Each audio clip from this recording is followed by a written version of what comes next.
All right, so get this. We're diving deep into Wealth Without Wall Street today. And let me tell you, this is not your typical financial advice. No, not at all. Yeah, This is about way more than just picking stocks and figuring out your retirement plan. It's a whole different way of thinking about money. exactly. Yeah. And you know how it all starts. With a story, the author, when he was only 23, lost every cent he had saved in a stock market crash. Can you imagine? Wow. He said he nearly fell out his chair when he saw his portfolio just wiped out. No. And it was all because of some big company's shady business practices. Yeah, that's the kind of thing that makes you step back and question everything you thought you knew about building wealth. It really makes you want to find a different way forward. Totally. It made him wonder if this whole time we've been sold a bunch of hype about RRSPs and 401ks. Yeah. Those are basically the holy grail of personal finance advice. Right. They're always held up as the be-all and end-all of planning for retirement. But what if there's more to the story? Like maybe we're missing a big piece of the puzzle. Okay, so let's unpack this whole thing. One of the biggest wake-up calls in the book is when the author calls RRSPs a tax savings, the biggest hoax in personal finance. He's basically saying, it's not really saving you anything, just delaying the inevitable. You're kicking the tax can down the road, and you might even end up with a bigger tax bill later on. Yeah, it's tempting to think you're getting a good deal when you put everything on credit, but then those interest charges start piling up later on. It's like you think you're getting ahead, but you're really just digging yourself into a hole. Exactly. And that's where this whole transferred money thing comes in. The author says we get so caught up in how much money we're putting aside that we forget about all the money that's slipping through our fingers. What do you mean? It's not just taxes either. It's fees, missed opportunities, inflation, all those little leaks in our financial bucket. So we're pouring money in, but it's constantly draining out the bottom. Exactly. And those tiny drips can add up to a significant loss over time. Think about those mutual fund fees. A 2% fee might not sound like much, but over 30 years, it could eat up a third of your potential earnings. Seriously. That's wild. Yeah. So it's not enough to just save. We've got to plug those leaks and make sure our hard-earned cash is actually working for us. And that's where things get really interesting, because this book says you don't have to play by Wall Street's rules to build real lasting wealth. It's true. You have to understand the game, not just blindly follow everyone else. And sometimes that means considering things that might seem a little unorthodox. You're talking about what he says about whole life insurance, right? I'll be honest, when I first heard about that, I was like, wait a minute. Life insurance as an investment?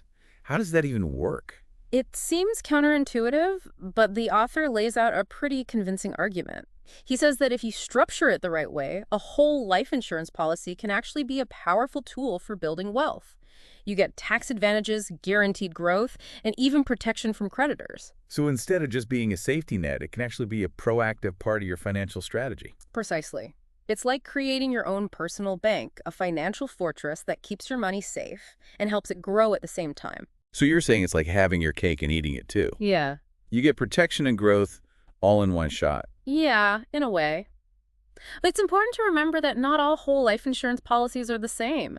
You really got to work with someone who knows the ins and outs of this strategy. Someone who can tailor a policy to your specific goals. It's not like a one-size-fits-all thing, huh? Exactly. And, that's just one piece of the puzzle.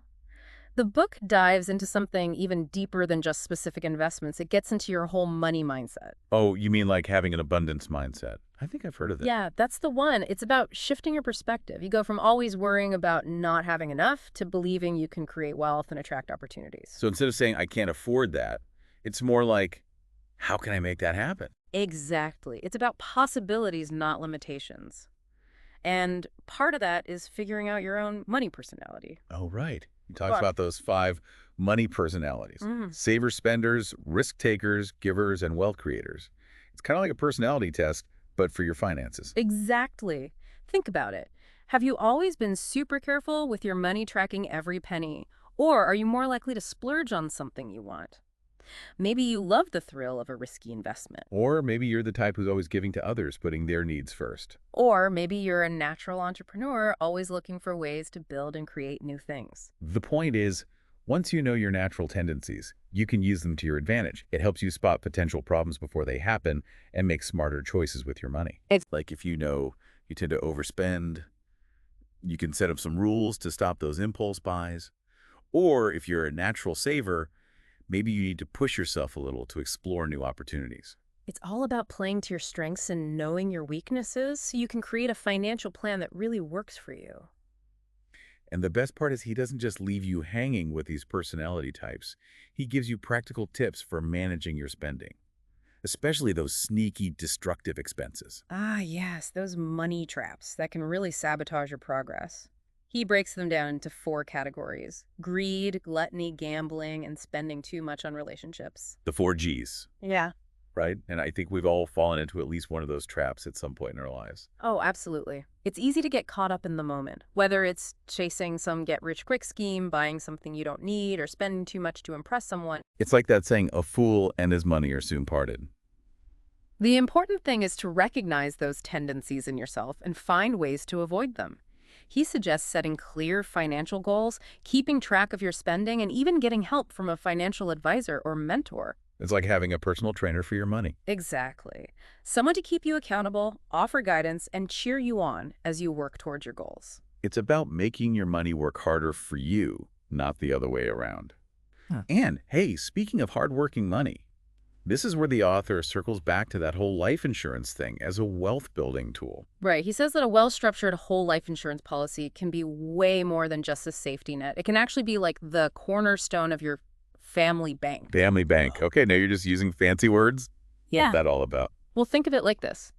It's a financial structure that's designed to provide both security and growth for your whole family, not just you. It's about building a legacy, something that lasts for generations. So instead of just leaving your kids a pile of money that they might blow through in a week, you're creating a system that gives them ongoing support and teaches them about managing money responsibly. Exactly. And to illustrate this, he talks about the Vanderbilts. They were one of the richest families in America, but they managed to lose their entire fortune within a few generations. Oh, wow. What happened? Did they just spend it all on, like, yachts and champagne? Some of that, for sure. But it was more than just overspending. They didn't have a real plan, a system for holding on to their wealth and growing it over the long term.